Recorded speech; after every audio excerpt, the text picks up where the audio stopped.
भगवद गीता 18 अध्याय 48 नंबर श्लोक है जो आज हम पढ़ेंगे। तो यत्र योगेश्वरः कृष्णो यत्र पार्थो धनुर्धरः तत्र श्री विजयो भूतिर्ध्रुवा नीतिर्मतिर्मम।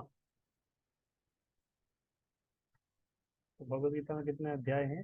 18 अध्याय। और 18 अध्याय में और कितने 18 अध्याय में कितने श्लोक है? 78 श्लोक है। 18 अध्याय भगवद गीता में 18वें अध्याय में 78 श्लोक है। इसका अर्थ है कि ये श्लोक भगवद गीता का आखिरी श्लोक है। भगवद गीता का आखिरी श्लोक, अंतिम श्लोक। ये भगवद गीता खत्म हो रही है। तो ये आखिरी श्लोक किसने कहा है? संजय ने कहा है। तो भगवद गीता जो चर्चा हो रही है संजय और धृतराष्ट्र के बीच में। तो भगवद गीता का पहला श्लोक था, उस धृतराष्ट्र ने पूछा था, यत्र योगेश धर्म क्षेत्र कुरुक्षेत्र समवेतो समवेता युस्तुभः मामकः पांडवाश्चैव किम अकरवत संजय। तो धृतराष्ट्र ने संजय से पूछा था, मेरे और पांडु के पुत्र दोनों इस तरह कुरुक्षेत्र में एकत्रित हो गए, वो क्या कर रहे हैं वहां पे, क्या हो रहा है, तो हो रहा है कि नहीं हो रहा है, कौन जीतेगा, इस तरह धृतराष्ट्र के मन में थोड़ा सा चल रहा था। तो बीच में पूरा भगवत गीता आ गया, लेकिन उस पूरे भगवत गीता का जो धृतराष्ट्र के मन में जो प्रश्न था कि क्या होगा, क्या चल रहा है, कौन जीतेगा, युद्ध बंद तो नहीं हो रहा है। तो संजय ने इस श्लोक के माध्यम से कंक्लूड कर दी, जो आखिरी श्लोक है। संजय बोल दिया कि देखो युद्ध तो होगा, और कौन जीतेंगे? पांडव जीतेंगे। तो ये श्लोक बता है, यत्र योगेश्वरः कृष्णो यत्र पार्थो धनुर्धरः। यत्र योगेश्वरः, जहाँ पर योगेश्वरः कृष्ण है। कृष्ण का एक नाम है योगेश्वर। सारे यौगिक शक्तियों के भी ईश्वर हैं। योगिक, मास्टर ऑफ मिस्टिसिज्म। छोटे मोटे जादूगर होते, थोड़ा कुछ दिखाते हैं जादू। सबसे बड़े जादूगर हैं भगवान Yogeshwar, master of all mysticism. सारी यौगिक सिद्धि होती है, आठ सिद्धि होती है, अणिमा लघिमा विशिता इशिता, अलग अलग प्रकार की सिद्धि होती है। वो सारी सिद्धियों के भी जो कंट्रोलर हैं वो भगवान है। इसीलिए यत्र योगेश्वर कृष्ण, जहाँ पर कृष्ण है तो कृष्ण योगेश्वर है। यत्र योगेश्वर कृष्णो यत्र पार्थो धनुर्धर। पार्थ अर्जुन का एक नाम है, पार्थ, क्योंकि अर्जुन की माँ का नाम था पृथा, पृथा के पुत्र होने के नाम उनका नाम है पार्थ। और यत्र पार्थो धनुर्धर, पार्थ कौन है? धनुर्धर, धनुष चलाने वाले में बहुत एक्सपर्ट है, धनुर्धर। वो हाँ, धनुष बाण लिए हुए, धनुर्धर बोल।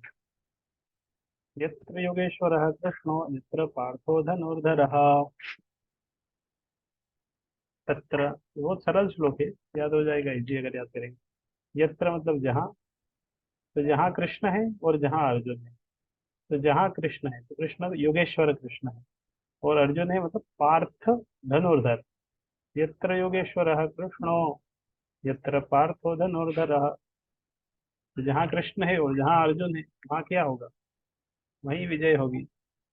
जहाँ पे कृष्ण अर्जुन है उधर जीत है, जहाँ ये नहीं है उधर हार। तत्र मतलब वहाँ। तो वहाँ पे क्या होगा? श्री विजय भूतिर ध्रुवा नीतिर मतिर ममा। तो वहाँ पर अलग अलग चीज होता है। तत्र श्री, श्री मतलब ऐश्वर्य। तत्र श्री मतलब वहां पर ऐश्वर्य होगा, ऑपुलेंस होगा। विजय, तो अल्टीमेटली विजय, तो बोल ही रहा है कि किसकी विजय होगी? पांडवों की विजय। तत्र विजय, वहां पे जहाँ कृष्ण अर्जुन है उधर ही विजय है। तत्र श्री, उधर ओपुलेंस है, ऐश्वर्य है, लक्ष्मी जी है, उधर विजय है। और भूति, भूति मतलब आती है कुछ एक्सेप्शनल पावर।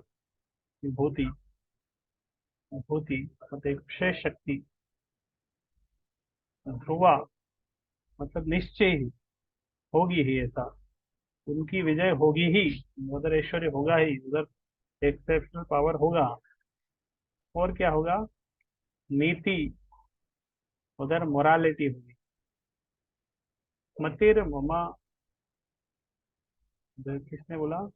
संजय ने बोला कि मतिर ममा, ये मेरा मत है। तो संजय ने बोला कि यत्र योगेश्वर कृष्ण, जहाँ कृष्ण योगेश्वर कृष्ण है और जहाँ पर अर्जुन है, तत्र श्री विजय भूति ध्रुव नीतिर मतिर महा, वहां पर ऐश्वर्य होगा, विजय होगी, पावर होगी, शक्ति होगी, मोरालिटी, चार चीज वहाँ पर होगी। तो यत्र योगेश्वरः कृष्णो यत्र पार्थो धनुर्धरः तत्र श्री विजयो भूतिर् ध्रुवा नीतिर्मतिर्मम।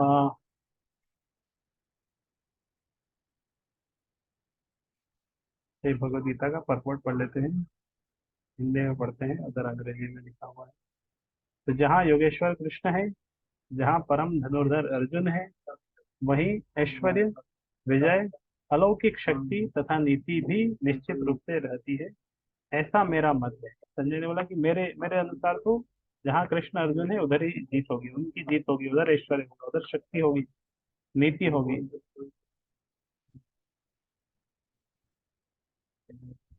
भगवत गीता का शुभारंभ धृतराष्ट्र की जिज्ञासा से हुआ और भीष्म द्रोण तथा कर्ण जैसे महारथियों की सहायता से अपने पुत्रों के विजय के प्रति आशावान था। उसे आशा थी कि विजय उसके पक्ष में होगी। लेकिन युद्ध क्षेत्र के दृश्य का वर्णन करने के बाद संजय ने राजन से कहा, आप अपनी विजय की बात सोच रहे हैं, लेकिन मेरा मत है कि जहाँ कृष्ण तथा अर्जुन उपस्थित है, वहां संपूर्ण श्री होगी। उसने प्रत्यक्ष पुष्टि की कि धृतराष्ट्र को अपने पक्ष की विजय की आशा नहीं रखनी चाहिए। विजय तो अर्जुन के पक्ष की निश्चित है, क्योंकि उसमें कृष्ण है। श्री कृष्ण द्वारा अर्जुन के सारथी का पद स्वीकार करना एक ऐश्वर्य का प्रदर्शन है। कृष्ण समस्त ऐश्वर्यों से पूर्ण है और इनमें से वैराग्य एक है। ऐसे वैराग्य के भी अनेक उदाहरण प्राप्त हैं, क्योंकि कृष्ण वैराग्य के भी ईश्वर है। तो जहाँ कृष्ण अर्जुन है, कृष्ण जहाँ पर है उधर युद्ध, उधर ही विजय है। युद्ध तो स्वभाव में अर्जुन तथा दुर्योधन के बीच था, युधिष्ठिर के बीच था। अर्जुन अपने ज्येष्ठ भ्राता युधिष्ठिर की ओर से लड़ रहा था। क्योंकि कृष्ण तथा अर्जुन युधिष्ठिर की ओर थे, अतः युधिष्ठिर की विजय ध्रुव थी। युद्ध को यह निर्णय करना था कि संसार पर शासन कौन करेगा। संजय ने भविष्यवाणी की कि सत्ता युधिष्ठिर के साथ में चली जाएगी। यहाँ पर इसकी भी भविष्यवाणी हुई है कि इस युद्ध में विजय प्राप्त करने के बाद युधिष्ठिर उत्तरोत्तर समृद्धि लाभ करेंगे, क्योंकि वे न केवल पुण्यात्मा तथा पवित्रात्मा थे, अपितु वे कठोर नीतिवादी भी थे। उन्होंने जीवन भर कभी असत्य भाषण नहीं किया था। तो क्योंकि धर्म युद्ध जो युधिष्ठिर थे और धर्मराज थे, धर्म के पक्ष में थे। तो युधिष्ठिर जो धर्मराज थे, तो धर्म यत्र, हाँ, एक श्लोक आता है इस तरह के, जहाँ धर्म है वहां विजय है। तो इसीलिए भी विजय भी युधिष्ठिर के पक्ष में होनी है। यत्र योगेश्वरः कृष्णो यत्र पार्थो धनुर्धरः तत्र श्री विजयो भूतिर्भुवा नीतिर्मतिर्मम। तो कृष्ण जहाँ पर है, अर्जुन जहाँ पर है, वहां पर विजय होगी। मतलब केवल अर्जुन के होने से विजय नहीं, अर्जुन के साथ में कृष्ण होना चाहिए।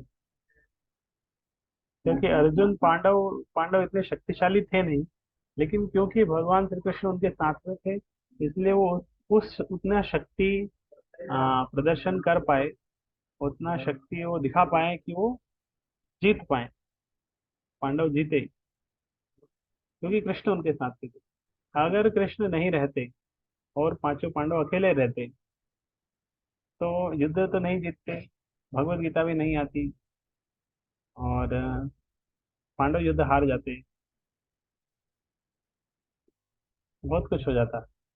इसलिए कृष्ण की उपस्थिति बहुत महत्वपूर्ण है। यत्र योगेश्वर कृष्ण, और कृष्ण की उपस्थिति के बारे में अर्जुन को पता था कि कृष्ण के होने से ही सब कुछ होगा। इसलिए अर्जुन और दुर्योधन जब दोनों गए थे कृष्ण के पास सहायता के लिए महाभारत के युद्ध में, तो कृष्ण ने बोला था मैं युद्ध नहीं करूंगा, तुम दोनों तो हमारे एक ही परिवार वाले हैं, इसलिए मैं युद्ध नहीं करूंगा, मैं किसी तरफ से नहीं लड़ूंगा, कोई भेदभाव नहीं, ना इधर से युद्ध करेंगे ना उधर से युद्ध करेंगे। तो फिर चॉइस रखी, बोले ठीक है, फिर भी सहायता के लिए आए तो सहायता करनी चाहिए। तो एक तरफ मैं अपनी सेना रख देता हूँ, ठीक, अगर सेना लेना है तो सेना ले लो, सेना युद्ध करेगी, और दूसरी तरफ मैं रहूंगा, लेकिन मैं युद्ध नहीं करूंगा, मैं रहूंगा बस। तो पहला ऑप्शन अर्जुन को मिला, और अर्जुन ने सिलेक्ट किया कृष्ण को। और अर्जुन ने जब कृष्ण को सिलेक्ट किया तो दुर्योधन मन मन हंस रहा था कि अरे क्या व्यक्ति है, ये कृष्ण को सिलेक्ट किया, वो तो युद्ध करेंगे ही नहीं, इससे तो अच्छा सेना को सिलेक्ट करते। तो अगर पहला ऑप्शन दुर्योधन के पास भी जाता कि चलो सिलेक्ट कर दो किसमें से, तो दुर्योधन कृष्ण को सिलेक्ट नहीं करता, दुर्योधन सेना को ही सिलेक्ट करता, कि वो चाहता है कि हमारी सेना और बढ़ जाएगी, क्योंकि हमारी और अक्षौहिणी सेना बढ़ जाएगी, हमारी संख्या बढ़ जाएगी, युद्ध की प्रोबेबिलिटी बढ़ जाएगी। तो दुर्योधन के माइंड में प्रोबेबिलिटी युद्ध की किस तरह से थी कि हमारी संख्या ज्यादा है, हम जीतेंगे, ये सब लड़ रहे हैं। और एक कॉमन सेंस से वो सोच रहा था कृष्ण युद्ध नहीं करेंगे तो ये क्या जिताएंगे, कृष्ण को रह के क्या करना। तो एक कॉमन सेंस दुर्योधन का था, जिससे वो सोचता था कि कृष्ण युद्ध नहीं करेंगे तो क्या काम के, ऐसा उसका मानना था। तो अगर दुर्योधन को पहले ऑप्शन मिलता तो भी दुर्योधन सेना को सिलेक्ट करता कि आप मत आओ, हमें आपकी जरूरत नहीं। इनफैक्ट भगवत गीता के पहले अध्याय में जब ये चल रहा था ना, अ, दुर्योधन अलग अलग योद्धाओं के नाम ले रहा था कि कौरवों की तरफ ये है, पांडवों की तरफ ये है, तो उसने बहुत सारे योद्धाओं के नाम लिए, कृष्ण का नाम नहीं लिया कहीं। उसने कर्ण का भी नाम लिया अपने कौरवों की सेना में कि कर्ण भी है, जो कर्ण युद्ध में था नहीं, वो बैठा हुआ था, क्योंकि भीष्म पितामह ने बोला था कि कर्ण अगर युद्ध रहेगा तो मैं नहीं रहूंगा। तो कर्ण एक्स्ट्रा सोल्जर की तरफ बैठा हुआ था, देख रहा था केवल। लेकिन दुर्योधन ने कर्ण का नाम लिया, वो युद्ध में था नहीं, लेकिन कृष्ण का नाम नहीं लिया कि उनकी तरफ कृष्ण है, बाकी बहुत सारों के नाम लिए। तो दुर्योधन के माइंड सेट में कृष्ण कुछ नहीं, एक आम आदमी वाला, इस तरह उसकी विचारधारा थी, कृष्ण को कुछ नहीं समझते। लेकिन पांडवों पर कृष्ण में इतना विश्वास था, कृष्ण की स्थिति को जानते थे कि ये पूर्ण पुरुषोत्तम भगवान है, तो ये हमारे साथ में रहने से ही हमारी विजय होगी, युद्ध करे या ना करे। तो कृष्ण अर्जुन के साथ में थे, और अर्जुन ने युद्ध किया, और वो पांडव विजय हुए। तो इसी तरह कृष्ण अर्जुन के जिस तरह साथ में थे, युद्ध नहीं किए, लेकिन उन्होंने गीता का ज्ञान दिया, भगवत गीता का।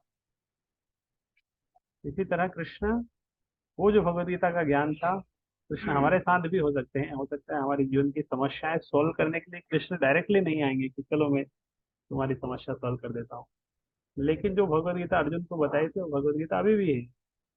तो उस दृष्टि से अगर हम भगवत गीता हमारे साथ पढ़ते हैं, ज्ञान रखते हैं, तो कृष्ण हमारी भी सहायता करेंगे।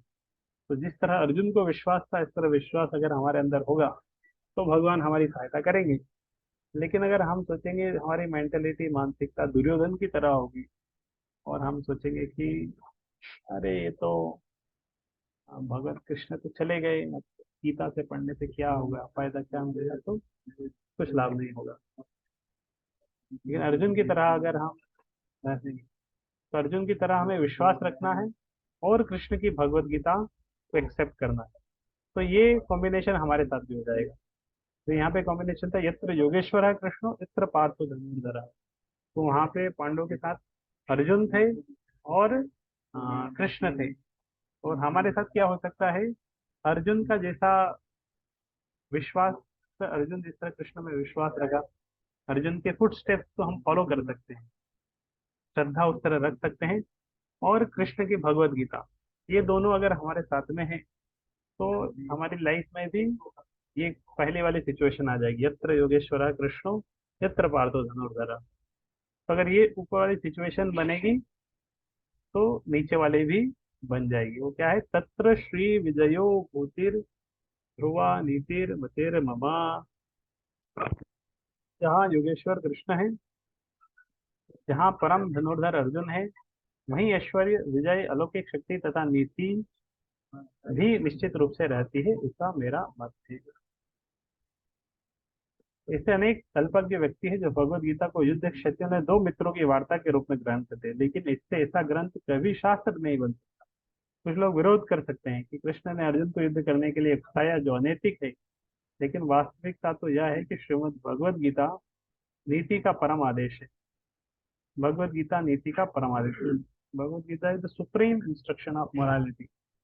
यह नीति विषयक आदेश 9वें अध्याय के 34वें श्लोक में है। मन मनाभव मद भक्तो, मनुष्य को कृष्ण का भक्त बनना चाहिए, सारे धर्मों का सार है। ये भगवत गीता का सार है। मन मनाभव मद भक्त, कृष्ण की शरणागति, सर्वधर्मान परित्यज्य माम एकम शरणम। भगवत गीता का आदेश धर्म तथा नीति की परम विधि है। अन्य सारी विधियां भले ही शुद्ध करने वाली तथा इस विधि तक ले जाने वाली हो, लेकिन गीता का अंतिम आदेश समस्त नीतियों तथा धर्मों का सार वचन है। कृष्ण की शरण ग्रहण करो या कृष्ण को आत्मसमर्पण करो, यह 18वें अध्याय का मत है। भगवत गीता से हम यह समझ सकते हैं कि ज्ञान तथा ध्यान द्वारा अनुभूति एक विधि है, लेकिन कृष्ण की शरणागति सर्वोच्च सिद्धि है। यह भगवत गीता के उपदेशों का सार है। वर्णाश्रम धर्म के अनुसार अनुष्ठानों का मार्ग ज्ञान का गुह्य मार्ग हो सकता है, लेकिन धर्म के अनुष्ठान के गुह्य होने पर भी ध्यान तथा ज्ञान गुह्यतर है तथा पूर्ण कृष्ण भावनावैत होने होकर भक्ति में कृष्ण की शरणागति गुह्यतम उपदेश है। यही 18वें अध्याय का सार है। तो कृष्ण भावना होकर भक्ति में कृष्ण की शरणागति, ये भगवत गीता का सार है। ये थोड़ा पैराग्राफ बचा है, पढ़ के एंड कर देंगे। भगवत गीता की अन्य विशेषता यह है कि वास्तविक सत्य भगवान कृष्ण है। परम सत्य की अनुभूति तीन रूपों में होती है: निर्गुण ब्रह्म, अंतर्यामी परमात्मा तथा भगवान कृष्ण। परम सत्य के पूर्ण ज्ञान का अर्थ है कृष्ण का परिपूर्ण ज्ञान। यदि कोई कृष्ण का जान लेता है तो ज्ञान के सारे विभाग इसी ज्ञान के अंश।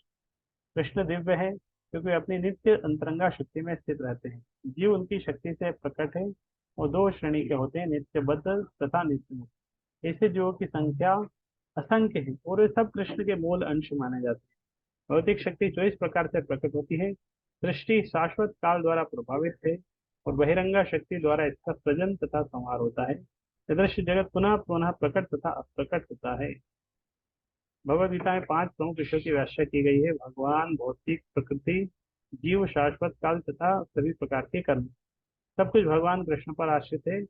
परम सत्य की सभी धारणाएं, निराकार ब्रह्म, अंतर्यामी परमात्मा तथा अन्य दिव्य अनुभूतियां भगवान के ज्ञान की कोटि में सन्निहित है।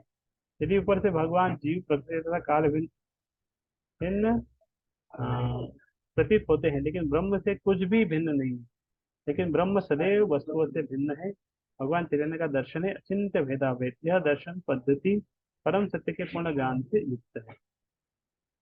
जीवन अपने मूल रूप में शुद्ध आत्मा है, परमात्मा का एक परमाणु मात्र है। तो ये आखिरी तात्पर्य में सारा सार दिया गया है। जीव अपने मूल रूप में शुद्ध आत्मा, हम आत्मा है, और वो आत्मा क्या है? परमाणु, भगवान का, परमात्मा का एक अंश है, परमाणु मात्र है। इस प्रकार भगवान कृष्ण की उपमा सूर्य से दी जा सकती है और जीवों की सूर्य के प्रकाश से, क्योंकि सारे जीव कृष्ण की तटस्था शक्ति है। अतः उनका संसर्ग भौतिक शक्ति या आध्यात्मिक शक्ति से होता है। दूसरे शब्दों में जीव भगवान की दो शक्तियों के मध्य में स्थित है। क्योंकि उसका संबंध भगवान की पराशक्ति से है, अतः उसमें किंचित स्वतंत्रता रहती है। इस स्वतंत्रता के सदुपयोग से ही वह कृष्ण के प्रत्यक्ष आदेश के अंतर्गत आता है। इस प्रकार वह अलादनी शक्ति की अपनी सामान्य दशा को प्राप्त होता है। इस प्रकार भगवद गीता के 18वें अध्याय उपसंहार संन्यास की सिद्धि का भक्त वेदांत तात्पर्य पूर्ण हुआ। तो हम इस पे आ जाते हैं हमारे श्लोक के ऊपर। यत्र योगेश्वरः कृष्णो यत्र पार्थो धनुर्धर तत्र श्रीविजयो भूतिर् ध्रुवा नीतिर्मतिर्मम। तो ये भगवद गीता का श्लोक है। किन जिनको याद है, भगवद गीता का आखिरी श्लोक, ये भगवद गीता का आखिरी श्लोक है। तो किसको याद है? बहुत सारों को याद होना चाहिए।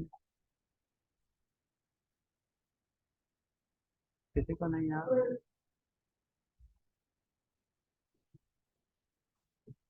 तो इसको याद करने का प्रयास करिए। यत्र योगेश्वर कृष्णो, इस लाइन को 10 बार बोलना है। यत्र योगेश्वर कृष्णो। ये लाइन किस पहली लाइन किसको याद हो गई? यत्र योगेश्वरः कृष्णो यत्र पार्थो धनुर्धरः। तो कुछ भी नहीं है इसमें, केवल नाम है भगवान। तो आपको याद हो जाए तो आप यस टाइप कर दीजिएगा कि हाँ याद हो गया। पहली लाइन का 1/4, यत्र योगेश्वरः कृष्णो। 1/4 किस चीज को याद हो गया? यत्र योगेश्वरः कृष्णो। ये पार्ट किस चीज को याद हो गया? यस यस, सबको याद हो गया। नेक्स्ट पार्ट, यत्र पार्थो धनुर्धरा। ये भी याद हो गया, यत्र पार्थो धनुर्धरा। ये भी याद हो गया। ओके। पहली पूरी लाइन किस चीज पे याद हो गई? यत्र योगेश्वरः कृष्णो यत्र पार्थो धनुर्धरः। यत्र योगेश्वरः कृष्णो यत्र पार्थो धनुर्धरः। यत्र योगेश्वरः कृष्णो यत्र पार्थो धनुर्धरः। यत्र योगेश्वरः कृष्णो यत्र पार्थो धनुर्धरः। तो ये लाइन याद होगी। नीचे वाली लाइन में तत्र, ऊपर वाली यत्र से शुरू होती है, नीचे वाली लाइन में तत्र। फिर चार चीज याद करना है। श्री विजयो भूतिर्ध्रुवा नीतिर्मतिर्ममा। इस लाइन को 10 बार बोलो, आपको याद, जब तक याद नहीं हो तब तक इसके उच्चारण करते जाओ। तत्र श्री विजयो भूतिर्ध्रुवा नीतिर्मतिर्ममा। तत्र श्री विजयो भूतिर्ध्रुवा नीतिर्मतिर्ममा। तत्र श्री विजयो भूतिर्ध्रुवा नीतिर्मतिर्ममा। तत्र श्री विजयो भूतिर्ध्रुवा नीतिर्मतिर्ममा। वो इसका 1/3 याद करेंगे। तत्र श्री विजयो भूतिर, कितना याद करते? तत्र श्री विजयो भूतिर। तत्र श्री विजयो भूतिर। तत्र श्री विजयो भूतिर। ध्रुवा नीतिर्मतिर्ममा। इसमें चार चार शब्द है। ऊपर वाली जो लाइन थी उसमें तीन तीन शब्द थे, यत्र योगेश्वर कृष्ण। नेक्स्ट वाले पार्ट में भी तीन शब्द थे, यत्र पार्थो धनुर्धर। नीचे वाले में चार चार शब्द थे। तत्र श्री विजयो भूतिर। तत्र श्री विजयो भूतिर ध्रुवा नीतिर्मतिर्ममा। तत्र श्री विजयो भूतिर ध्रुवा नीतिर्मतिर्ममा। तत्र श्री, तो ऊपर वाले में तीन शब्द थे, यत्र योगेश्वर कृष्णो यत्र पार्थो धनुर्धरा। फिर नीचे वाले में चार चार लाइन है। तत्र श्री विजयो भूतिर ध्रुवा नीतिर्मतिर्ममा। तत्र श्री विजयो भूतिर ध्रुवा नीतिर्मतिर्ममा। तत्र श्री विजयो भूतिर ध्रुवा नीतिर्मतिर्ममा। इस किसको सेकंड लाइन याद हो गई?